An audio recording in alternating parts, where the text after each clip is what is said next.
perkembangan zaman, kesehatan bukan lagi pilihan, tapi kebutuhan utama kita sebagai bangsa.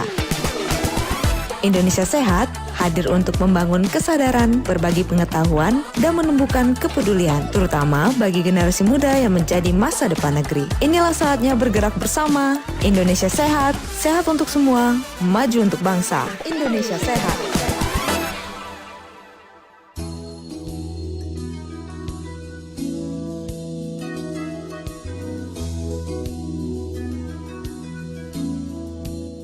Masih bersama Anda pendengar, saatnya kami hadirkan dialog Indonesia Sehat di berbagai kondisi kesehatan yang bisa menjadi penyebabnya dan tentunya memerlukan penanganan yang tepat. Pendengar, salah satu kondisi yang akan kita bahas hari ini adalah Carpal Tunnel Syndrome atau CTS yang berkaitan dengan gangguan pada saraf di area pergelangan tangan. Lalu seperti apa gejalanya, siapa saja yang beresiko mengalaminya, dan juga bagaimana fisioterapi dapat membantu proses pemulihan pasien CTS. Untuk membahasnya lebih lanjut, hari ini telah hadir bersama kita di studio Pro 1 RRI Palembang, ada Arlina Agustimewa AMDRT yang merupakan fisioterapis. Saya sapa terlebih dahulu, selamat siang Mbak Arlina. Siang. Boleh didekatkan sedikit sama mic biar siang, suaranya. Mbak. Kabarnya gimana nih Mbak Arlina? Alhamdulillah sehat. Alhamdulillah sehat ya. Agak gugup aja ya. Tadi perjalanan ke sini gimana nih Mbak Arlina? Lancar nggak? Lancar. Lancar ya, alhamdulillah. Dan mendengar ya, Mbak Arlina tidak sendirian. Saat ini Mbak Arlina juga ditemani oleh rekan sama fisioterapis juga. Ada Mas AM Fatan Nasanhak, AMDFT. Mas Fatan, apa kabar? Alhamdulillah baik Kak. Alhamdulillah baik ya. Oke, tadi berdua barengan jadi perginya. Barengan. Oke, mendengar, jadi sudah ada Mbak Arlina dan juga Mas Fatan ya di kesempatan hari ini. Tentunya juga kami mengajak Anda untuk bergabung di perbincangan kita di Dialog Indonesia Sehat. Pada kesempatan hari ini silakan bergabung melalui line telepon kami di 0711369977 atau bisa juga melalui pesan WhatsApp di 0821 79279090. Dan juga kami tampilkan program Indonesia Sehat melalui kanal YouTube kami di Pro 1 RRI Palembang, dan tentunya bisa Anda dengarkan juga melalui aplikasi RRI Digital. Dan mungkin kita langsung saja mulai ya Mbak Arlina dan Mas Fatan ya. Namun sebelum kita masuk lebih jauh mengenai pembahasan CTS ya, saya ingin mengawali dari profesinya terlebih dahulu nih. Mungkin juga ada pendengar yang belum terlalu familiar ya. Boleh dijelaskan nih, fisioterapis ini sebenarnya apa sih? Mungkin silakan Mbak Arlina. Fisioterapis itu sama kayak tenaga kesehatan lainnya, tapi kami lebih ke mengoptimalkan, memulih, menjaga fungsi dan luas gerak sendi sepanjang rentang kehidupan. Jadi kami tuh bukan hanya di usia lansia, tapi dari mulai anak-anak sampai usia tua. Seperti itu. Mas Fatan, ada mau tambahin mungkin tujuan dari fisioterapis ini seperti apa? Tujuan kita yaitu tadi sudah disampaikan sama Kak Arlina, yaitu mengembalikan gerak dan fungsi tubuh kita serta menjaga keoptimalan gerak dan tubuh kita secara optimal dan agar dapat kembali seperti sedia kala atau normal lagi kayak gitu. Iya. Oke, baik. Kalau kan tapi Kak Arlina sudah berapa lama nih menjadi fisioterapis kalau boleh tahu? Lebih dari 5 tahun. Lebih dari 5 tahun. Lebih dari 5 tahun ya. Kalau Mas Fatan? Kalau saya sendiri ini jalan yang ke-4 tahun nih Kak. Oke, ini bertugas di Rumah Sakit Islam Ar-Rasyid. Oke, jadi sudah lumayan lama nih untuk pengalaman jadi fisioterapisnya ya, terutama di Rumah Sakit Islam Ar-Rasyid. Baik, kalau kita berbicara tentang pengalaman juga nih, kasus-kasus seperti apa nih Mbak Arlina yang paling sering ditangani oleh fisioterapis di lapangan? CTS itu yang paling banyak. Karena kebiasaan kita sehari-hari, terus aktivitas, posisi tangan yang salah, itu kan bisa menyebabkan kesemutan di jari-jari atau di pergelangan tangan. Oke, ini karena kita sudah bahas tentang CTS nih, boleh dijelasin dulu nggak CTS itu apa sih sebenarnya? Mungkin silakan Mas Fatan. Jadi CTS itu adalah Carpal Tunnel Syndrome, di mana adanya peradangan pada pergelangan tangan diakibatkan jadi pergelangan tangan kita itu ada namanya terowongan karpal, Mbak. Terowongan karpal itu tepat lewatnya saraf medianus atau saraf tadi yang ke jari-jari tadi. Itu dia meradang dikarenakan overuse, bisa dikarenakan benturan juga bisa, dikarenakan faktor-faktor lain juga bisa. Jadi dia meradang menjepit saraf medianus tadi, yang mengakibatkan nyeri pada pergelangan tangan hingga menjalar pada ke jari-jari. Biasanya dimulai dari jari jempol, telunjuk, jari tengah, dan setengah dari jari manis kayak gitu. Oke, biasanya itu dikarenakan oleh apa nih, Mas Fatan? Kalau dikarenakan oleh apa? Secara umum biasanya terjadi pada ibu rumah tangga, ya kan ada yang ngulek, ya mungkin yang ngulek. Jadi kan gerakan overuse pada pergelangan sehingga dapat bikin radang pada pergelangan tangannya. Terus juga bisa terjadi pada mungkin guru yang hobi menulis atau orang-orang kantoran yang hobi mengetik. Jadi gerakan berulang itu mengakibatkan ada pergesekan tendon, bukan tendon apa, di pergelangan tangan tadi, di terowongan karpal tadi, sehingga menyepit saraf pada saraf medianus tadi itu, Kak. Oke, jadi memang untuk orang-orang yang sering menggunakan tangan mereka ya untuk Iya. beraktivitas Aktivitas yang berulang. Oke, baik. Banyak orang juga ya kadang mengeluhkan tangan ini kesemutan, tapi tidak menyadari penyebabnya. Sebenarnya apa yang terjadi pada saraf ketika seseorang ini mengalami CTS? Mungkin silakan Mbak Erlina. Mbak ulang. Apa nih yang sebenarnya terjadi pada saraf kita ketika seseorang ini mengalami CTS? Oh, tesnya Iya, maksudnya. CTS-nya tadi. CTS-nya tadi. Tangannya sering kesemutan, terus mati rasa, terus rasa kebakar di pergelangan tangannya, kelemahan, bahkan ada yang sampai ibu jarinya mengecil. Oh, seperti itu. Iya. Tapi untuk rasa sakitnya itu hilang timbul atau konstan seperti itu? Kalau itu kita punya derajatnya. Oh, derajat. Seperti apa tuh? Mbak Rina? Derajatnya tuh ada ringan, sedang, dan berat. Kalau ringan, ya kesemutan yang kita rasakan itu cuma di jari jempol, telunjuk, jari tengah, dan setengah jari manis. Dia tidak mengenai jari kelingking karena sarafnya beda. Itu dirasakan pada saat malam hari. Oh, Cuma malam hari kalau yang ringan. Tapi kalau yang sedang, dia kesemutannya dirasakan sampai siang hari, bahkan adanya kelemahan saat menggenggam. Tapi kalau berat, itu sudah mati rasa konstan, benar-benar baal, benar-benar nggak ada rasa, dan ibu jarinya mengecil atau atrofi di jari jempol. oh seperti itu. Tapi untuk orang nih yang baru merasakan gejala-gejala seperti itu ya, keluhan seperti apa nih yang harusnya menjadi alarm bahwa seseorang ini harusnya harus segera diperiksa? Oh ini, pada saat kita tidur. Kita tidur terus merasakan kesemutan. Oh, aduh ini kenapa ya tangan saya nih gitu kan. Itu sebaiknya langsung ke rumah sakit atau bisa konsultasi ke ini nakes-nakes terdekat. Oh, seperti Ya. itu. Baik. Jadi untuk orang yang mungkin merasakan gejala-gejalanya saat tidur ya terutama untuk segera datang ke fisioterapi dan tidak terlalu menunggu lama ya. Jangan menunggu lama karena kalau dibiarkan makin parah dia bakal mengecilnya jari jempol. Kalau jari jempol kita sudah mengecil, kita tangan terasa lemah, bahkan kalau memegang barang itu sering jatuh. Baik, itu kalau kita ke fisioterapi nih, Mas Fatan ya. Kalau kita ke fisioterapi biasanya apa nih yang penanganan yang dilakukan? Apakah ada terapi atau bagaimana? Jadi kalau kita bawa ke fisioterapi, maka kita pertama akan melakukan pemeriksaan tadi, Mbak.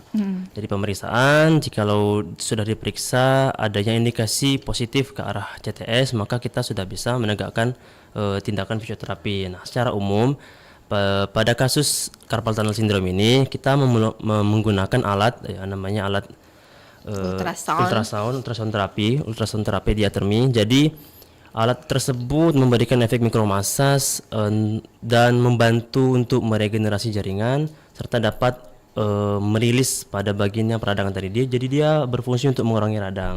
Nah, itu saat kita sudah memberikan intervensi itu emang tidak langsung instan sembuh, cuman ada beberapa kali sesi terapi sehingga pasien dapat merasakan adanya progres dari dari penyakit tadi sehingga dia jauh lebih baik dari sebelumnya kayak gitu. Terus itu alat yang pertama. Terus ada yang kedua yaitu bisa dengan latihan, bisa dengan stretching, mungkin tangannya ditarik seperti ini, tahan 1 sampai 10 detik. Lalu istirahatkan selama 10 detik lalu stretching lagi 1 sampai 10 detik. Nah, itu bisa juga dilakukan pada terutama pada karyawan-karyawan yang aktivitas pergelangannya tadi sering digunakan. Terus ada juga intervensi atau alat terapi yaitu namanya TENS, Transcutaneous Electrical Nerve Stimulation, yang berfungsi untuk memblok nyeri atau mengurangi nyeri serta meningkatkan aliran darah pada pergelangan tangannya tadi kayak gitu kan. Oke, baik. Tapi untuk berapa kali nih harus terapi? Apakah tergantung dengan derajatnya juga atau bagaimana? Iya. Tergantung kasus. Oh iya. Kadang pasien ada yang 6 kali, ada yang 12 kali, bahkan tiap minggu pun ada, seminggu 2 kali. Biasanya dalam satu sesi kita kasih 30 sampai 60 menit satu pasien. Oke, tapi banyak juga anggapan nih. Apa sih pertanyaan mungkin ya dari masyarakat, apa sih sebenarnya bedanya fisioterapi dengan tukang urut ya? Mungkin boleh nih dijelasin nih. Ya, kalau fisioterapi ya satu pemeriksaan. Iya. Kita adanya pemeriksaan. Apa tujuan asesmen? Asesmen itu untuk menegakkan diagnosa. Kita nggak bisa asal-asal pijit aja tuh. Kita juga punya pijit, tapi kita juga ada modalitas. Kayak seperti kasus yang kita bahas sekarang CTS. Iya. Kalau di fisioterapi kan kita pemeriksaan. Sudah dapat tuh diagnosanya. Terus kita harus tahu tujuannya kemana, tujuan medisnya untuk apa nih gitu kan. Nah, kita bisa dipijit untuk CTS, tapi bukan ditekan, cuma sekedar kayak gini. Oke. Nah, dipijit-pijit ya. Pelan-pelan. Terus fisioterapi itu bersertifikat, artinya kita sekolah. Kalau tukang urut mungkin di relaksasi ototnya saja kayaknya. Ada beberapa kasus itu tidak bisa diurut. Jadi tidak semua tindakan itu harus diurut. Karena bisa beberapa kasus malah memperburuk keadaannya, Kak. Karena kan peradangan itu kan Kalau pembuluh darahnya ditekan, sudah melebar sebenarnya. Dengan adanya masas itu sehingga dia malah menambah melebarkan pembuluh darah tadi sehingga malah nambah menyempit. Jadi emang harus sesuai teori. Apalagi cedera. Cedera itu paling pantang diurut. Makin diurut, makin meradang, makin nyeri, makin sakit yang kita rasakan.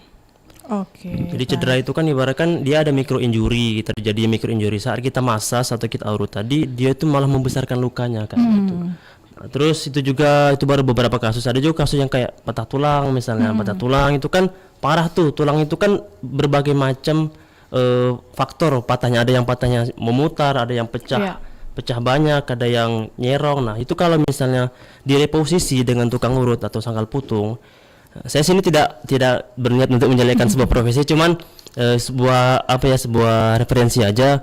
Saat direposisi itu mungkin terlihatnya baik, tapi saat kita lakukan X-ray atau ronsen itu kan akan terlihat di situ ketidaknyambungan. Mungkin tulangnya tetap nyambung, Mbak, cuman tidak sesuai pada kodratnya kayak gitu. Jadi yang kami khawatirkan ya itu tadi, masyarakat awam mengira kami itu satu profesi dengan tukang urut. Padahal urut itu adalah salah satu skill kami saja dan tidak bisa kami lakukan dengan segala kasus kayak gitu. Oke, ini menarik nih. Kita sudah tahu nih perbedaan fisioterapis dan tukang urut. Jadi memang tergantung dari kondisi ya. Ada baiknya datang ke fisioterapis karena mungkin teorinya lebih tajam mungkin ya untuk tahu kondisi-kondisi yang sedang dialami oleh pasien juga. Dan mendengar, kami juga masih mengajak Anda untuk bergabung di perbincangan kami di kesempatan siang hari ini. Silakan menuju line telepon kami di 0711 369977 atau melalui pesan WhatsApp juga bisa ya di 0821 7927 9090. Tentunya bisa juga tinggalkan komentar ataupun pertanyaan melalui live YouTube kami di Pro1 RRI Palembang. Baik, Mas Fatan dan Mbak Rina, kita berbicara juga tentang penyebab dan faktor resiko nih yang menyebabkan meningkatnya resiko CTS ini. Biasanya aktivitas apa lagi nih yang bisa menyebabkan meningkatnya resiko CTS dalam kehidupan kita sehari-hari? Gerakan berulang, seperti main handphone terlalu lama, terus posisi tangan yang salah, ibu hamil. Terus penyakit penyerta, obesitas, itu bisa mempengaruhi ya. Reumatoid. Ada lagi sering bawa motor itu. Itu ngegas itu.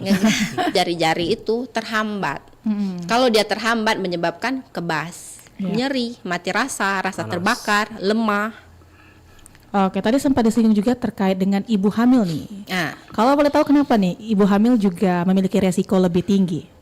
itu retensi cairan pada ibu hamil itu bisa menyebabkan bengkak di pergelangan tangan. Oh, jadi seperti itu ya. Tapi kalau terkait dengan obesitas nih mungkin berat Iya. badan itu ada pengaruh atau enggak sih, Mbak? Iya, itu kelebihan berat badan. Oh, itu masih masuk ya? Masih masuk. Oke. Tapi kalau kita berbicara juga CTS ini kan harus segera ditangani nih. Kalau nggak ditangani apa nih dampak jangka panjangnya? Bisa menyebabkan kelumpuhan di pergelangan tangan sampai ke jari-jari. Ibu jarinya mengecil. Kalau ibu jarinya mengecil, kita mau memegang barang itu sering jatuh. Bahkan kita tidak terasa kayak itu kan. Aku nih pegang ini loh, tapi kok kayak nggak ada rasa. Kok barang yang sering aku pegang nih jatuh kayak itu. Iya. Padahal aku sudah kuat pegangnya. Oke. Itu apa namanya tuh ya? Ototnya tuh melemah. Melemah, karena kan saraf itu kan yang menstimulus otot, Kak. Ya, Jadi, yang ngasih makan iya, ke benar. ujung-ujung jarinya itu tersumbat di sini. Di sini kan ada terowongan kecil itu, nervus medianus namanya kan, terowongan metakarpal yang ada di tengah-tengah pergelangan tangan. Ini yang ngasih makan ke ibu-ibu, ke jari-jari, ke jari-jari 3,5 jari, cuma 3,5 jari. Karena kalau yang ini itu beda. Oke, baik. Tapi kalau kita belum didiagnosa nih, CTS nih misalnya, tapi ada orang juga yang memilih untuk menahan rasa kebas ataupun kesemutan bertahun-tahun. Apakah itu beresiko juga untuk menyebabkan kerusakan saraf? Iya. Ya, beresiko, Kak. Beresiko ya? Pasti beresiko banget. Karena yang namanya gangguan itu kan ya pasti itu kan alarm ya, Kak, ya, alarm tubuh kita. Tubuh kita tuh pintar. Jadi saat dia mengalami gangguan, dia itu memberikan alarm berupa nyeri, entah nyeri, entah kebas, entah bengkak. Nah, itu saat tubuh sudah memberikan alarm, kita harus segera untuk memeriksakan itu, kayak gitu. Oke, baik. Tapi tadi ada kasus apa? Jari mengecil ya? Ibu jari yang Ibu mengecil. jari. Itu masih bisa dipulihkan atau enggak sebenarnya? Kalau untuk memulihkan itu kan tergantung derajat. Kalau sudah sampai ibu jarinya mengecil, biasanya kita tidak cuma fisioterapis. Ya. Ada dokter yang ini. Dokter Menghandle terkait masalah tersebut ya gitu. kita kan ini kombinasi kayak Iya. itu kan. Bukan cuma di fisioterapis, kita ada dokter SPOT, dokter SPKFR. Kami kan di bawah naungan SPKFR. Tergantung dari sana kan dilihat kalau sudah parah atau bisa di black atau di Ya, operasi. Operasi. gitu, Kak. Yang menyempit tadi kita buka kayak itu kan. Kalau untuk sembuh total tergantung dari ini, kita ada pemeriksaan lagi di sininya. Oke, baik. Iya. Mbak Rina, Mas Fatong, kita terima telepon terlebih dahulu ya. Ada pendengar yang mau bergabung. Selamat siang. Selamat siang, Mbak. Selamat siang. Dengan siapa di mana? Saya Dimas di Sekip, Mbak. Dimas di Sekip. Silakan Pak Dimas. Ya, terima kasih. Selamat pagi. Selamat siang, Mbak. Mbak, ini saya ingin tanyakan, apa sih, Mbak, bedanya kebas sama kesemutan? Terus juga, Mbak, saat ini kan kalau sering pagi gitu ya, Mbak, ya, di daerah persendian ataupun bangun pagi itu kadang-kadang di daerah persendian itu kadang-kadang ngilu, Mbak. Apakah itu juga termasuk ini kan kalau apakah asam urat gitu kan, Mbak? Kadang-kadang mau periksa tapi takutnya banyak ya ketakutan terlebih dulu, Mbak. Takutnya banyak sakit ini kadang-kadang lebih takut gitu loh, Mbak. Jadi yang ingin saya tanyakan kira-kira kalau sakit yang kayak sendi atau apa-apa itu apakah juga pengaruh dari kesehatan ataupun juga dari sendian itu sendiri, Mbak? Mungkin itu aja, Mbak. Baik, terima kasih Pak Dimas ya di Sekip ya. Baik, silakan ditanggapi nih. Tadi pertanyaannya apa nih beda Kebas dari dan kesemutan. kebas dan kesemutan? Kalau kebas itu mati rasa. Kalau kesemutan itu rasa kayak ditusuk-tusuk. Iya, itu tusuk. Ya. Kalau asam urat tadi kan katanya kan, apakah itu asam urat? Biasanya asam urat itu di persendian, sendi-sendi yang kecil. Tapi kalau dia ngilu-ngilu, kemungkinan ada cedera atau gesekan yang tidak disadari, karena CTS itu tidak mengalami ngilu.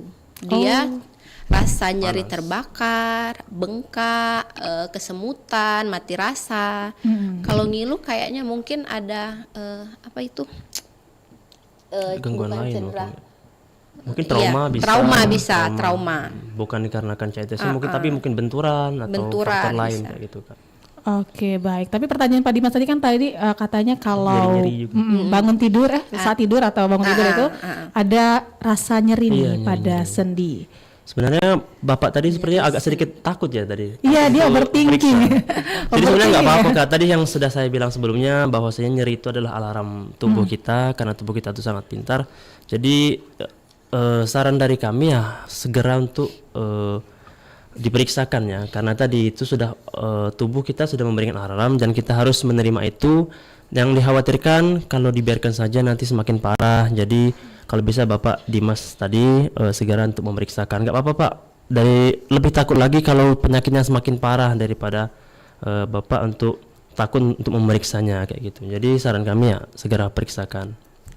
Baik, jadi jangan overthinking ya, lebih Iya, baik jangan overthinking, segera diperiksakan untuk gejala-gejala yang dirasakan. Baik, Mas Fatan dan Mbak Arlina, kita rehat sejenak ya, nanti kita lanjutkan lagi perbincangan kita masih dalam Dialog Indonesia Sehat. Dan untuk Anda pendengar yang masih mau bergabung, kami masih tunggu di 0711 369977 atau bisa juga melalui pesan WhatsApp di 0821 7927 9090. Tetaplah bersama kami di Pro 1 RRI Palembang, kanal informasi dan inspirasi. Masih bersama Anda, Indonesia Sehat. Indonesia Sehat. Coklat merupakan salah satu simbol kasih sayang. Tidak heran banyak orang memberi coklat pada orang yang dikasihi. Tapi tahukah Anda, ternyata coklat memiliki benefit bagi kesehatan kita. Dengan memakan coklat, manfaat yang kita dapatkan adalah jantung yang sehat. Karena nutrisi coklat berasal dari biji kakao kaya akan nutrisi tanaman yang disebut flavonoid. Zat tersebutlah yang memiliki antioksidan yang bisa mengurangi resiko penyakit jantung. Menurut pakar kesehatan Universitas Harvard menyebutkan, mengkonsumsi coklat dalam jumlah sedang bisa mengurangi resiko atrial fibrillation, kondisi detak jantung yang tidak teratur, meningkatkan resiko stroke, gagal jantung, dan komplikasi jantung lainnya. Coklat juga bisa memperbaiki otot lebih cepat, meningkatkan kemampuan otak, membersihkan kulit, dan mengurangi nafsu makan yang berlebihan. Manusia yang memiliki banyak aktivitas pastilah menghasilkan berbagai hal yang dianggap sampah. Namun akan tidak benar jika sampah-sampah yang dihasilkan oleh manusia ini merusak dan mencemari lingkungan. Sampah merupakan salah satu penyebab kerusakan lingkungan di bumi ini. Jika sampah dibiarkan begitu saja, maka akan menyebabkan berbagai hal buruk. Sampah merupakan media penumpukannya bakteri dan virus penyebab penyakit, kerapian, dan keindahan. Membuang sampah pada tempatnya merupakan perbuatan baik yang positif yang harus dijadikan sebagai suatu kebiasaan sehari-hari agar dapat menjadi teladan bagi orang lain. Bersih pangkal sehat. Jika menginginkan diri sendiri, keluarga, dan lingkungan sekitar untuk sehat, maka kebersihan harus menjadi awal untuk mencapai tujuan hidup. Budaya membuang sampah pada tempatnya merupakan salah satu hal kecil yang dapat dilakukan oleh manusia. Melalui budaya membuang sampah pada tempatnya, secara tidak langsung akan memberikan dampak positif baik bagi lingkungan maupun bagi manusia. Pesan ini disampaikan oleh Radio Republik Indonesia Merauke.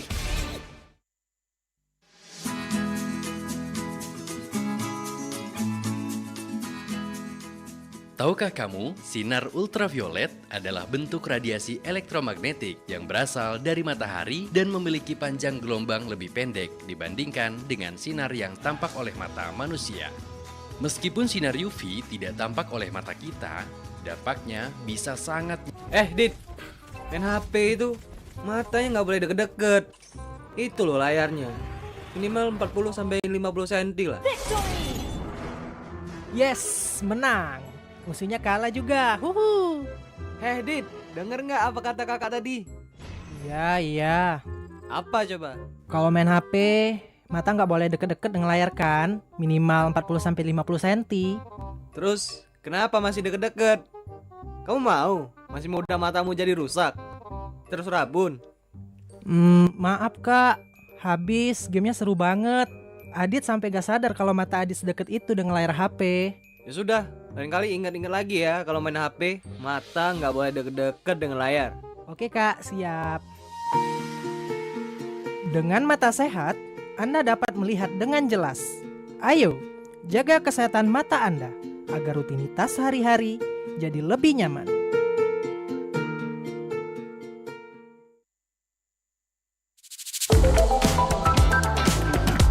Masih bersama Anda, Indonesia Sehat. Indonesia Sehat.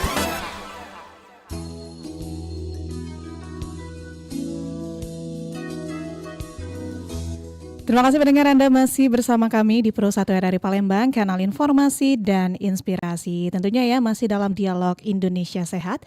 Kita masih bersama dengan Mbak Arlina dan juga Mas Fatan ya dari Rumah Sakit Islam Ar-Rasyid nih sebagai fisioterapi. Dan Mas Fatan, Mbak Arlina, kita bacakan juga nih beberapa pertanyaan yang sudah masuk melalui kanal YouTube kita di Pro 1 RRI Palembang. Pertanyaan pertama dari @auroranur1603. Kak, kalau tiap bangun tidur sakit leher, terus itu gimana ya? Maksudnya bangun tidur sakit leher terus tuh, itu gimana ya? Karena sakitnya berhari-hari, apa perlu ke fisioterapi? Mungkin silakan, Mbak Rina. Oh, boleh. Kalau mau ke fisioterapi boleh. Terus kalau setiap bangun tidur sakit leher, kita cari dulu penyebabnya. Lanjut aja nih Mbak. Cari dulu penyebab. Bisa jadi dari kurang kedengar. Oke. Bisa dari bantal yang salah, posisi tidur, terus stres juga mempengaruhi ya Mbak ya. Posisi tidur yang salah, bantal. Kalau bantal terlalu keras bisa menyebabkan sakit leher. Terus cara kita pakai bantal. Kalau kita pakai bantalnya cuma di kepala, wajar leher kita sakit. Oke. Karena nekuk dia. Tapi kalau kita pakai bantal sampai bahu, insya Allah ini leher kita nggak sakit. Oke, jadi bantal harus menopang sampai Iya, bahu. jadi leher kita itu harus ditopang. Terus bantalnya nggak boleh keras, bantalnya harus yang ngembang tapi empuk. Jadi pas kita tidur dia ambles. Jadi leher kita terisi semua. Kalau mau ke fisioterapi boleh, di fisioterapi biasanya kita kasih intervensi alat infrared, TENS, bisa kita ajari stretching kalau di ini untuk latihan di rumah. Oke, kita terima penelpon terlebih dahulu ya Mas Fatan ya, Mbak Arlina. Selamat siang. Assalamualaikum warahmatullahi wabarakatuh. Selamat siang. Waalaikumsalam warahmatullahi wabarakatuh. Iya, ini Oma Ana di Prabu Mulia. Betul, Mbak Ega. Silakan Oma Ana. Terima kasih, Mbak Ega. Assalamualaikum warahmatullahi wabarakatuh. Mbak Waalaikumsalam. Arlina tadi ya? Iya, Mbak. Iya, ada Mbak Arlina dan Mas Fatan. Mas Fatar. Mas Fatan. Oh iya. Mau nanya nih, dua-duanya di bagian kesehatan Indonesia sehat, biar Indonesia ini sehat ya, apalagi udah lansia gitu. Kalau kita sakit di daerah antara pinggang dengan pinggul, sakitnya sebelah kiri, itu apa kira-kira ya? Itu apakah jatuh dibilang nggak pernah gitu sakitnya, jadi itu perlu nggak diterapi apa kemana gitu? Itu yang pertama. Tapi kalau dibilang itu saraf kejepit, nggak tahu juga ya. Kalau dibilang saraf kejepit, nggak pernah jatuh gitu. Tapi sakitnya ampun. Terus yang kedua nih, nginjak ini, dua-dua kaki ini tumitnya itu sakit. Penyakit apalah itu? Tolong dong jelasin kemana Oma ini berobat gitu. Oke, baik. Oma, terima kasih ya pertanyaannya. Iya, terima kasih juga Oma Ana. Waalaikumsalam warahmatullahi wabarakatuh. Nah, ini dia. Kita konsultasi nih. Ada pertanyaan dari Oma Ana di Prabu Muli yang sakit pinggang, pinggul sebelah kiri. Sama tumitnya nih sakit. Mungkin boleh Mas Fatan. Mungkin kalau misalnya kita untuk mendiagnosa itu kan kita perlu untuk pemeriksaan dulu ya Mbak ya. Nah, jadi Oma nanti periksa dulu ke dokter boleh. Lalu setelah dari dokter mungkin bisa dirujuk ke fisioterapi. Tapi terkait penyebab mungkin Oma kalau boleh tahu berat badannya tadi berapa dulu, karena itu bisa mempengaruhi Mbak. Jadi berat badan itu kan apalagi saat kita pakai berdiri dalam jangka waktu yang lama atau duduk dalam jangka waktu yang lama, itu dapat bikin otot-otot di daerah pinggang kita atau pinggul kita itu menjadi kaku. Nah, sehingga aliran darahnya tidak lancar. Nah, itu dapat menyebabkan sakit pinggang. Terus kedua tadi apa lagi?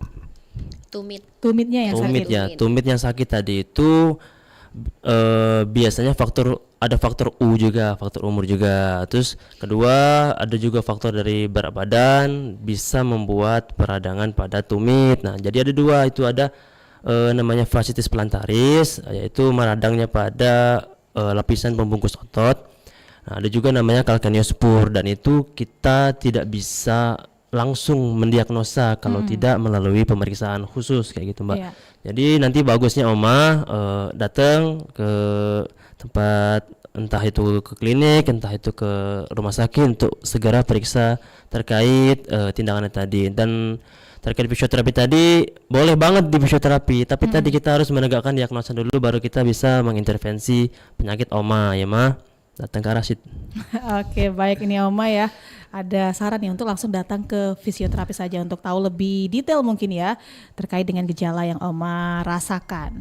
Kita beralih ke pertanyaan berikutnya masih dari YouTube kita. Sebelum ke fisioterapi, apakah sebaiknya harus ke ortopedi dulu nih dari Rini Sudirman? Oh, bagus. Boleh itu, boleh banget, boleh Mbak. banget. Boleh banget. Oke, tapi sebenarnya untuk prosesnya sebenarnya ke ortopedi dulu atau ke fisioterapi dulu nih? Tergantung. Tergantung Kalau dengan kondisi di rumah ya. sakit kan kita tergantung dari penanggung jawab. Kalau BPJS kan harus ke DPJP pertama, Ya, fase baru pertama. ke kita, karena kita nggak punya rujukan khusus. Tapi kalau umum boleh langsung Boleh ke langsung. kita, boleh langsung menemui dokter kita, boleh langsung ke fisioterapi. Oke, Nanti kan kita baik. lakukan asesmen lagi. Oke, ini kita pertanyaan selanjutnya dari @Junida Joker. Kak, bagaimana cara mencegah CTS, terutama bagi kami pekerja kantoran yang banyak menggunakan komputer atau pekerjaan dengan gerakan tangan berulang? Silakan. Sebenarnya banyak ya Kak ya untuk mencegah tadi, salah satunya yaitu istirahat per 30 menit. Misalnya kita intens nih dalam mengetik, misalnya admin. Nah, 30 menit istirahat dulu, stretching tangannya seperti ini, mungkin tahan 1 sampai 10 detik lalu istirahatkan. Terus lakukan pada kedua pergelangan tangan agar seimbang. Terus cara pencegahan yang lain yaitu bisa dengan cara dikompres hangat biar si terowongan karpal tadi itu kan biar tidak menyempit, makanya kita kasih kompres hangat biar dia melebar. Jadi itu salah satu pencegahan juga. Terus bisa juga dengan latihannya seperti ini, terus bisa menggenggam seperti ini. Jadi dia membantu untuk merilis terowongan karpal tadi biar tidak menyempit pada saraf medianus tadi itu Kak. Seperti Oke, itu. baik. Jadi sebenarnya untuk pencegahan ini bisa dilakukan mandiri ya di Bisa rumah. mandiri, bisa banget. Usahakan tangannya tetap lurus, jangan terlalu sering ditekuk. Jadi tetap rileks tangannya ya. Oke, kita beralih ke pertanyaan selanjutnya dari @Safea. Katanya dong, aku pernah beberapa kali pas lagi lari tiba-tiba merasa kebas di bagian badan sebelah kanan dari ujung jari sampai ke leher atas. Adakah langkah antisipasi yang harus saya lakukan? Kalau kebas separuh badan itu Mbak ya, banyak. Tapi kalau dia separuh badan, salah satu stroke itu Mbak, dia Itu kebas kayak separuh gitu badan gejalanya, dan harus separuh badan. Nah, karena kalau CTS dia tidak mungkin separuh badan. Kalau leher dia tidak mungkin separuh badan. Pinggang tidak mungkin separuh badan. Tapi kalau separuh badan boleh ke IGD. Oke, baik. Tapi itu walaupun kondisinya lagi lari nih, apakah ada hal-hal khusus nih karena lari jadi badannya kebas nih separuh badan? Kayaknya enggak deh kalau separuh badan Mbak. Kalau DOMS itu di beberapa titik dan itu enggak kebas. Itu kayak ketarik. Iya, mungkin bisa jadi ketarik Mbaknya. Mungkin Mbaknya juga kurang Mungkin stretching. maksudnya ketarik kali, Mungkin ketarik. bukan kebas. Karena kalau kebas tuh sudah beda lagi, itu bahaya itu Mbak. Kalau sudah kebas Kalau itu kebas apalagi separuh badan Mbak. separuh badan. Oke, baik nih. Jadi untuk Safea ya yang perlu rasakan lagi nih, mungkin ketarik tadi ya. Salah pemanasannya kurang mungkin ya. Tapi kalau memang terasa kebas lebih baik langsung segera ke IGD tadi IGD. katanya ya, Mbak Kalau di Arlin. separuh badan, Mbak ya. Oke, ini kita beralih ke pertanyaan selanjutnya. Dari Pratama Anggara, saya sering main HP sebelum tidur sampai 2 atau 3 jam. Kadang tangan terasa kebas saat bangun pagi. Apakah kebiasaan ini bisa menyebabkan CTS? Iya, tadi sudah dijelaskan. Main HP terlalu lama itu termasuk dalam MILK atau CTS ringan. CTS moderate tengah ya, tengah. Kebanyakan main HP, jadi kan menyebabkan kesemutan. Tangan kita kesemutan, terus kadang-kadang lemah. Itu kan gerakan berulang jadinya, Mbak. Iya, benar. Apalagi sudah 2 jam. Sesekali istirahat. Istirahat ya yang penting 30 ya. 30 menit kalau bisa istirahat, Istirahat. stretching kayak gitu, Kak.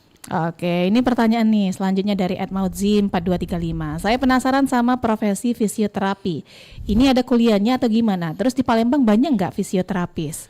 Kalau fisioterapis banyak banyak Mbak, di banget. Palembang. Banyak banget. Kalau kuliahnya kami alumni dari Muhammadiyah, Muhammadiyah. sekarang sudah jadi Universitas Ahmad Dahlan. Oh, seperti itu. Jadi memang ada kuliahnya ya. Ada Ya, kuliah. kalau mau yang langsung kerja dapat STR di fisioterapi D3, jadi diploma 3. Tapi kalau misalnya mau memperbanyak ilmu teori daripada praktik bisa lanjut S1. Di Ahmad Dahlan sudah ada, di Kesdam juga ada kita. Oke, Fisioterapi. jadi itu dia nih terkait dengan profesi fisioterapi ya. Ternyata ini ada kuliahnya dulu dan juga untuk di Palembang ternyata banyak juga ternyata Banyak. profesinya ya. Oke, dan mendengar yang masih mau gabung ya, kami masih tunggu di 0711369977 atau melalui pesan WhatsApp di 082179279090. Kita lanjut lagi perbincangan kita di kesempatan siang hari ini. Mungkin selanjutnya kita berbicara tentang penanganan fisioterapis nih. Tadi sudah sempat dijelaskan singkat ya terkait dengan pemeriksaan awal. Boleh dijelaskan lagi nih terkait dengan tahapan-tahapan pemeriksaannya. Silakan Mas Patan atau Mbak Er? Biasanya kita lakukan pemeriksaan dulu atau asesmen. Kita tanya keluhan pasien, terus kita periksa. Biasanya kita lakukan tes, Palen tes atau Tinel tes. Palen tes itu gampang, Mbak. Tangan kita ditekuk, terus menyentuh dada. Iya. Kayak gini. Tahan beberapa detik, tapi kalau misal CTS-nya udah parah, biasanya 10 detik sudah merasakan kesemutan atau baal pada jari-jari. Yang kedua Tinel tes. Tinel tes itu cuma diketuk di pergelangan pergelangan tangan aja. tangan, di tengah-tengah pergelangan tangan. Jika kita ngerasakan kayak kesetrum atau berdejir, itu salah satu dari tanda CTS. Jadi positif CTS kayak gitu, Kak. Oke. Ini ada pertanyaan nih masih di WhatsApp kita ya dari Iwan Andiantoro. Apa penyebab dan bagaimana mencegah penyakit CTS? Silakan. Mas Patan. Apa penyebab? Apa penyebab dan bagaimana mencegah penyakit CTS? Bapak sepertinya tidak menonton dari awal. Siapa nih? Dari itu sudah saya jelaskan di awal. Penyebabnya secara umum yaitu gerakan berulang ya, gerakan berulang. Terus juga bisa terjadi pada ibu rumah tangga yang mungkin hobi ngulek, hobi meres baju, pokoknya hobi yang sifatnya melakukan pergerakan pergelangan tangan secara berulang. Bisa juga dengan cara mengetik terlalu intens. Nah, mungkin Bapak Iwan kerja di kantoran mungkin sering mengetik atau kalau tidak melakukan exercise atau stretching ringan itu bisa berpeluang untuk terkena penyakit CTS tadi. Terus juga bisa apalagi ya selain pekerja kantor, atlet juga bisa sebenarnya, atlet mungkin atlet badminton, atlet tenis yang intens melakukan gerakan pergelangan tangan itu bisa juga berpeluang berisiko terkena penyakit CTS tadi. Terus bagaimana cara penyebabnya tadi ya, penyebab sama dan cara mencegahnya. Mencegahnya tadi dengan cara stretching seperti ini, mungkin tahan 1-10 detik lalu istirahatkan, lakukan 3-5 kali dalam 1 hari. Terus bisa juga dengan cara mengkompres hangat pada pergelangan tangan sehingga dapat membuka celah terowongan karpal tadi. agar saraf medianus tadi tidak terjepit. Seperti itu Bapak Iwan Andiantoro, SKM MKes. Hafal nih sepertinya ya. Oke, kita lanjut nih, ada pertanyaan dari YouTube kita juga, dari Tasya FX26. Izin tanya Kak, apakah fisioterapi bisa mengurangi frekuensi migrain kambuh atau hanya membantu meredakan nyeri saat serangan? Silakan. Migrain. Kalau migrain Mbak nih. kayaknya ke dokter saraf dulu, Mbak. Terus kalau misal untuk mengurangi nyerinya bisa kita menggunakan modalitas. Tapi kalau migrain itu kan nyeri separuh kepala kayak itu kan. Iya. Sebagian kepala kayak itu ya, migrain itu. Bisa kita gunakan modalitas kita MWD atau TENS untuk mengurangi nyerinya. Tapi kalau lebih ke migrain dia kan bukan ke otot, lebih ke di kepalanya yang sakit itu kan. Benar. Kayaknya lebih ke saraf itu. Oke. Ke dokter spesialis neurologi. Baik, Mbak Rina, Kak Fatan, kita beralih ke penelpon kita. Selamat siang. Selamat siang Mbak Ega. Selamat siang. Dengan siapa di mana? Dari Heri Prabu Muli Mbak Ega. Pak Heri di Prabumuli, silakan. Iya. Selamat siang Mbak Rina, dua narasumber dan Mas Fatan. Saya mau bertanya. Ibu jari saya atau jempol itu nggak bisa diluruskan, ya bisa tapi nggak bisa lurus seperti sebelah kanan itu Mbak. Hanya itu yang saya tanyakan. Makasih. Wassalamualaikum warahmatullahi wabarakatuh. Waalaikumsalam warahmatullahi wabarakatuh. Baik, terima kasih Pak Heri ya di Prabumuli. Tadi terkait jempolnya yang nggak bisa Jempol nggak bisa diluruskan. lurus. Sebenarnya kalau Itu terkait jempol nggak bisa lurus itu atau susah balik pas sudah ditekuk. Nah, kalau susah balik pas sudah ditekuk itu kita ada yang namanya De Quervain syndrome, yaitu nyeri pada di ibu jari. Tapi cuma ibu jarinya yang kena, jari keempat jarinya nggak kena. Jadi sebenarnya agak sedikit kurang jelas kan pertanyaan dari Iya. karena secara umum itu Mbak. Jadi banyak faktor, bisa jadi karena trauma, mungkin dari aktivitas bapaknya juga mungkin. Kenapa bisa jadi juga salah satu penyebab terjadinya kekakuan sendi jempol. Jadi ya karena tidak melihat langsung jadi kami nggak bisa. Cuman kami bisa memberikan intervensi mungkin Pak, edukasi di rumah. Mungkin Bapak bisa dipijit-pijit ya di bagian pergelangan jempolnya tadi, mungkin seperti ini. Lakukan 1-15 detik mungkin. Lalu bisa juga dengan cara dikompres hangat atau dicelupkan di air hangat ya Pak ya. Nggak usah Kalau dikasih tidak garam. bengkak, tapi kalau bengkak kompresnya kompres dingin, kompres es. Kalau dia tidak bengkak boleh kompres hangat. Tapi kalau dia bengkak, kita harus panas, kompres dingin. merah, kompresnya kompres dingin. Es batu dimasukin ke dalam kain, boleh kita taruh di bagian ibu jari yang bengkak. Oke, ini pertanyaan lagi nih. Kayaknya banyak yang konsultasi nih hari ini ya. Dari @1223. Boleh tanya Dok, kalau sakitnya di telapak kaki kiri kanan bagian tengah itu kenapa ya? Hal ini udah terjadi selama 2 bulan sampai sekarang. Setiap hari setelah bangun tidur yang terasa banget, tapi untuk sendi tidak terasa sakit. Biasanya itu Sendalnya terjadi keras nggak? sendalnya keras. Berat dari badannya insolnya. berlebih nggak? Atau kalau misal untuk ke rumah sakitnya terlalu jauh, boleh latihan di rumah, bola kasti ditaruh di lantai, terus kita geserkan pakai telapak kaki dari tumit sampai ujung jari. Lakukan 10-30 kali bangun tidur, terus pas mau tidur lakukan lagi. Tapi kalau misal dekat dengan fasilitas kesehatan boleh langsung ke sana. Konsultasi. Nah, biasanya dikasih anti nyeri, terus fisioterapi. Oke, ini pertanyaan selanjutnya dari @Arif Widianto 8626. Alat fisioterapi yang dijual bebas itu memang bagus atau lebih baik pemeriksaan ke rumah sakit? Alat yang mana dulu? Alat yang mana dulu? Kak? Sebenarnya banyak kita ada alat yang dijual itu yang secara di Shopee itu banyak kayak TENS ya, kayak yang apa? Kalau alat infrared itu banyak. Boleh dibeli. Tapi kan kita harus tahu tujuannya, kasusnya. Kalau misal nyeri lutut tuh, dia ada bengkak, merah, terus kita kasih infrared, yang ada makin radang, makin sakit tuh lutut. Jadi ada indikasi dan kontraindikasinya dulu. Jadi yang cocok buat apa, yang tidak cocok buat apa itu harus kita perhatikan juga. Oke, jadi sesuai kebutuhan Iya, juga sesuai ya. kebutuhan juga. Baik, ini masih dari Pak Iwan tadi nih, mau titip salam buat narsum yang cantik dan ganteng ya. Dikasih salam nih.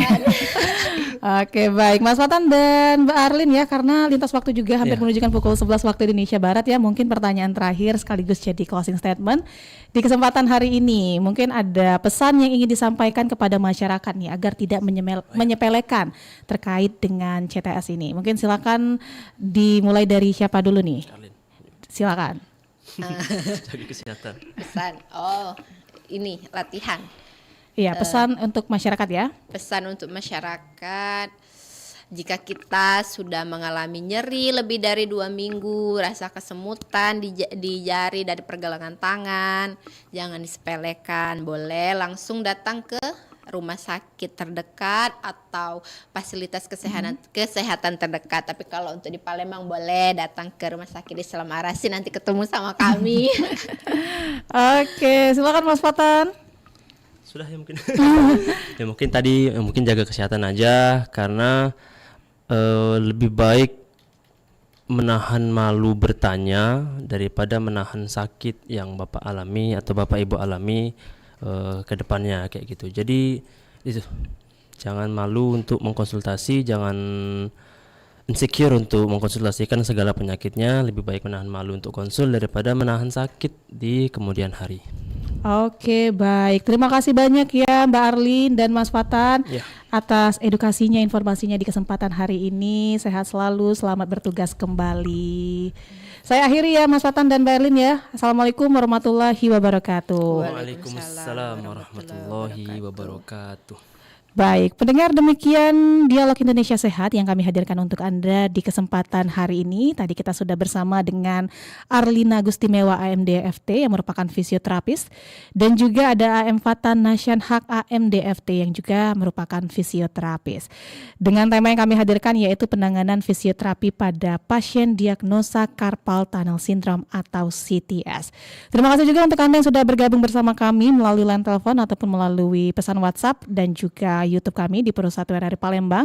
Setelah ini pendengar ya, kami akan hadirkan juga berbagai informasi dari seputar dunia olahraga baik dari dalam maupun luar negeri bersama dengan program 3 RRI dalam program Dinamika Olahraga.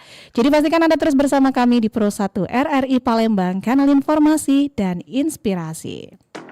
Baru saja Anda dengarkan Indonesia Sehat. Indonesia Sehat, saatnya bergerak bersama. Sehat untuk semua, maju untuk bangsa.